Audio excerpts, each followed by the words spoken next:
नमस्कार, आप देख रहे हैं फर्स्ट इंडिया न्यूज और मैं हूं आपके साथ हिमा साहू। वक्त हो चला है फटाफट 50 खबरों का, लेकिन उससे पहले एक नजर आज की प्रमुख सुर्खियों पर। यूपी में अकेले चुनाव लड़ेगी चंद्रशेखर आजाद की पार्टी। 13 से 18 जून तक होगा दावेदारों का इंटरव्यू। कांग्रेस जनता पार्टी का शहरों में प्रदर्शन। हैदराबाद में वांगचुक हुए शामिल। अभिजीत दीप के बेंगलुरु पहुंचे, शिक्षा मंत्री प्रधान के इस्तीफे की मांग की। कांग्रेस जनता पार्टी का बेंगलुरु में विरोध प्रदर्शन। धर्मेंद्र प्रधान के इस्तीफे की मांग एक बार फिर गूंजी। प्रकाश राज भी हुए शामिल। दिल्ली में यमुना की सफाई का मेगा अभियान 28 घंटों तक चला cleaning drive. CM Rekha Gupta भी हुई शामिल। ट्रम्प का बड़ा दावा, कहा आज शांति समझौता होगा, हार्मुज भी खुलेगा। ईरान बोला समझौते की कोई तारीख तय नहीं, हार्मुज में नए नियम लागू करेंगे।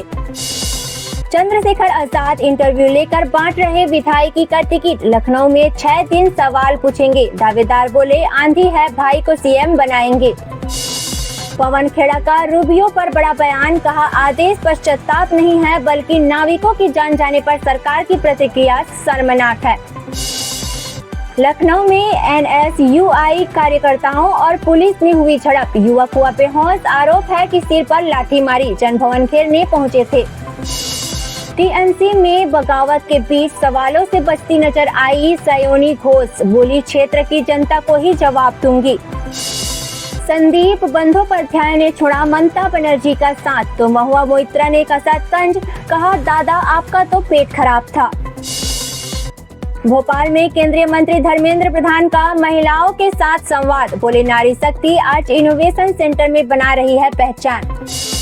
बिहार सिपाही भर्ती परीक्षा में पाटलिपुत्र स्टेशन पर पथराव और तोड़फोड़। ट्रेनें रोकी गई। छात्रों का आरोप व्यवस्थाएं सही नहीं थी। पुलिस ने फायरिंग की, 6 लोग गिरफ्तार। ट्रम्प की दादागिरी पर असदुद्दीन ओवैसी ने यूएस राष्ट्रपति को बताया विश्व शांति के लिए खतरा। पीएम मोदी को भी घेरा। यूएस हमले में मारे गए भारतीयों पर केंद्र सरकार पर बरसे राहुल और प्रियंका। कहा माफी मांगने की जगह अब धमकी दे रहा है अमेरिका। दिल्ली में सफर होगा और आसान। डीटीसी ने शुरू किए 3 नए बस रूट से हजारों यात्रियों को मिलेगा फायदा। मानसून छत्तीसगढ़ राज्य तक पहुंचा। एमपी राजस्थान समेत 9 राज्यों में प्री मानसून एक्टिव। बिजली गिरने से यूपी और झारखंड में 12 लोगों की जान गई। मोहन भागवत बोले आरएसएस दुनिया का सबसे बड़ा स्वयंसेवी संगठन है, लेकिन सबसे ज्यादा गलत इसी को समझा जाता है। ज्ञान बिंदु वाले रोशन आनंद के भाई प्रिंस की जान गई। खान ग्लोबल स्टडीज पर हमले के मामले में थे आरोपी। हरियाणवी डांसर बोली यूपी पुलिस कमर छूने वाले को बचा रही है, खुद बुलाकर शिकायत लेती है और अब पैसा खाकर चुप्पी साधती है। सीएम योगी से इंसाफ की मांग करूंगी। पाटलिपुत्र स्टेशन बवाल में पुलिस हुई सख्त। 6 नामजद समेत 500 लोगों पर दर्ज हुई एफआईआर। हार्मुज में 3 भारतीयों की जान जाने पर अमेरिकी बयान से भड़के राहुल गांधी। कहा इस घटना के बाद भी अमेरिका ने न कोई अफसोस जताया और न ही माफी मांगी। पेपर लीक के खिलाफ एनएसयूआई जनभवन घेराव करेगी। प्रदर्शन से पहले कई जिलों में पदाधिकारी हाउस अरेस्ट हुए। यूपी चुनावों से पहले अखिलेश यादव को झटका देने की तैयारी। ओवैसी की मुस्लिम वोटरों पर नजर। देहरादून के विकास नगर में बीजेपी नेता की जान जाने के बाद आरोपी का घर फूंका गया। इलाके में तनाव।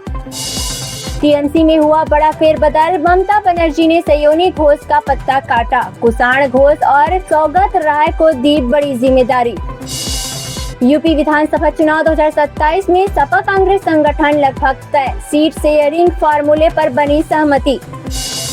अमेरिकी बयान पर भड़के शशि थरूर। बोले निर्दोष भारतीयों की जान जाने पर अफसोस तक नहीं, यह कैसी दोस्ती है। केरल के पूर्व सीएम को गले न लगाने वाले बयान पर भड़का लेफ्ट। केसी वेणुगोपाल ने दिया जवाब। अखिलेश बोले मैं चाहता हूं पेठा वैश्विक पहचान हासिल करे। भाजपा सरकार ने नदियों की सफाई के नाम पर सिर्फ बजट साफ किया है। राम मंदिर सेवादार केडी तिवारी बोले मैं चोर नहीं, दान के गहने लेकर रसीद देता हूं। बेटों की कमाई से प्रॉपर्टी खरीदी है। ओवैसी लखनऊ पहुंचे, नारे लगे देखो देखो शेर आया। 200 सीटों पर चुनाव लड़ने का ऐलान किया। डिप्टी सीएम बोले दाल नहीं गलेगी। डिम्पल यादव बोली आदित्य पर भाजपाइयों ने कमेंट करवाए हैं और अब ध्यान भटका रहे हैं। देहरादून हिंसा और आगजनी के बाद चला बुलडोजर, सीएम धामी खुद कर रहे हैं मॉनिटरिंग। टीएमसी के बागी लोकसभा सांसद आज स्पीकर बिरला से करेंगे मुलाकात। आगरा से अखिलेश यादव का विजन इंडिया, यूपी चुनावों से पहले बीजेपी के गढ़ में सेंध की कोशिश। अम्बेडकर नगर में ओपी राजभर बोले, सुहेल देव देश के गौरव है। सैयद सालार मसूद गाजी को आक्रमणकारी बताया। यूपी में बारिश और आकाशीय बिजली गिरने से हुई जनहानि पर सीएम योगी ने जताया शोक, पीड़ितों को मुआवजा देने का निर्देश। निर्मला सीतारमण ने राहुल गांधी पर निशाना साधा, कहा मोदी विरोध में देश की उपलब्धियों को कमतर आंक रहे हैं। राम मंदिर दान विवाद के बीच अखिलेश यादव बोले, अगर पुलिस दोषियों को नहीं ढूंढ पाई है तो हम मदद कर देंगे। जनता प्रदर्शन में सीएम योगी ने सुनी लोगों की समस्याएं, कहा हर जरूरतमंद के साथ खड़ी है सरकार। लुधियाना में थाने के बाहर पति पत्नी में चले लात घुसे, वीडियो वायरल। योगी ने राम मंदिर चढ़ावे की जांच के लिए एसआईटी बनाई, कर्मचारियों के घर 1 लाख मिले, गोबर के ढेर में छिपाए गए थे पैसे। पीएम मोदी के दौरे से पहले स्लोवाकिया के राष्ट्रपति का बयान सामने आया, कहा आपका स्वागत करने के लिए उत्सुक हूँ। ब्राजील में बंजी जंपिंग के दौरान रस्सी बांधे बिना युवती को फेंका गया, 21 वर्षीय युवती की मौत, 6 लोग हिरासत में। प्रधानमंत्री मोदी फ्रांस में भारत इनोवेटिव्स कार्यक्रम में पहुंचे, राष्ट्रपति से मुलाकात की और भारतीय समुदाय से भी मिले। बांग्लादेश में कट्टरपंथियों के दबाव में राम प्रतिमा प्रोजेक्ट रुका, फंडिंग जांच और अधूरे निर्माण को लेकर विवाद। आईडीएफ ने हिजबुल्लाह की सुरंगों से हथियारों का जखीरा बरामद किया। ट्रंप ने सोशल मीडिया पर एआई फोटो साझा की, ईरान समझौते से पहले सख्ती प्रदर्शन। फ्रांस पहुंचे पीएम मोदी, G7 सम्मेलन के दौरान कई अहम बैठकों में होंगे शामिल। पाकिस्तानी पीएम शाहबाज शरीफ का दावा, 24 घंटे में यूएस ईरान शांति समझौता संभव। दक्षिणी लेबनान के पास इजराइल ने ड्रोन मार गिराए, फ्रांस बोला समझौते का मौका न गंवाए।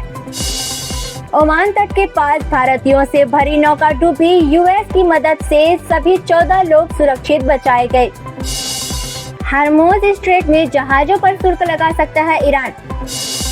अमेरिका ईरान पीस डील की खबरों के बीच ईरान में बवाल, सड़कों पर उतरे लोग। ट्रंप का दावा, ईरान के साथ आज साइन होगी peace deal. US Iran deal में फिर फंसे पेच, हरमुज पर कब्जे की लड़ाई और परमाणु मुद्दे पर तनाव बरकरार। कांगो में इबोला के मामले बढ़कर 710 हुए, अब तक 149 लोगों की जान गई।